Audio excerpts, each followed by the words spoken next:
तेणु आज देवदेव महादेव कहीदे ब्रह्मदेव को सामवेद को पाठ कर सेते वेदवर ब्रह्मा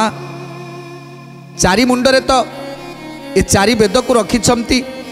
एवं वर्षे चारि मुंडरे वर्तमान गीता पाठ करुछंती हेले आउ आउ कौ मुहरे सी सामवेद पाठ करेंगे तेणु आउ गोटे मुंड बाहर कले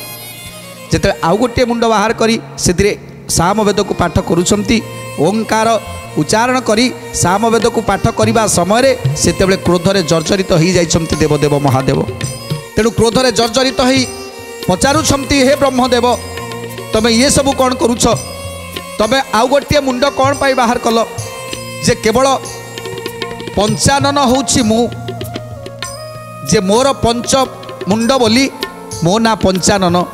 हेले तुमे कौन पाई आउ गोटे मुंड बाहर कल तेणु क्रोधरे आज जर्जरित हो जाइछंती देवदेव महादेव सदाशिव बइले तू अटु बड़ दुष्ट ई कारणे पंचमुख बहिलु पापिष्ठ ई कारणे पंचमुख बहिलु पापिष्ठ ई कारणे पंचमुख बहिलु पापिष्ठ आम्भे पंचानन एहा जानती समस्ते तू आम्भ समान होई पारिबु के मन्ते तू आम्भ समान होई पारिबु के मन्ते तू आम्भ समान होई पारिबु के मन्ते ब्रह्माए बइले मुहि सर्व अधिकारी क्षण के भी आई पुणी क्षण के संहारी गोविंद माधव कृष्ण त्रिमधुसूदन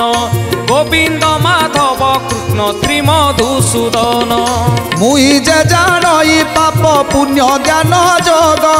बंध भेद मुद्रादि नरक जे स्वर्ग बंध भेद मुद्रादि नरक जे स्वर्ग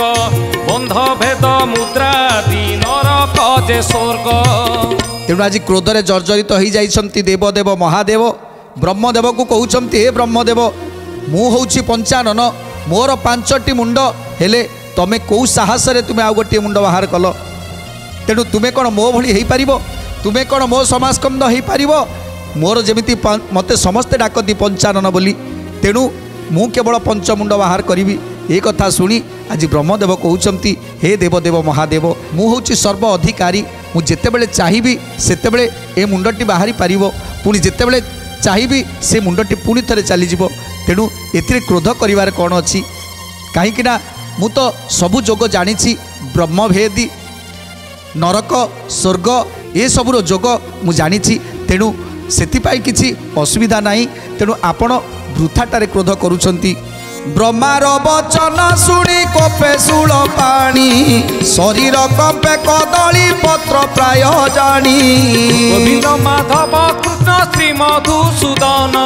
गोविंद माधव कृष्ण श्री मधुसूदन जे मुखरे शिशु वेद ब्रह्मा करे गान चापड़े मारी ताहाकु करिले छेदन गोविंद माधव कृष्ण श्री मधुसूदन गोविंद माधव कृष्ण श्री मधुसूदन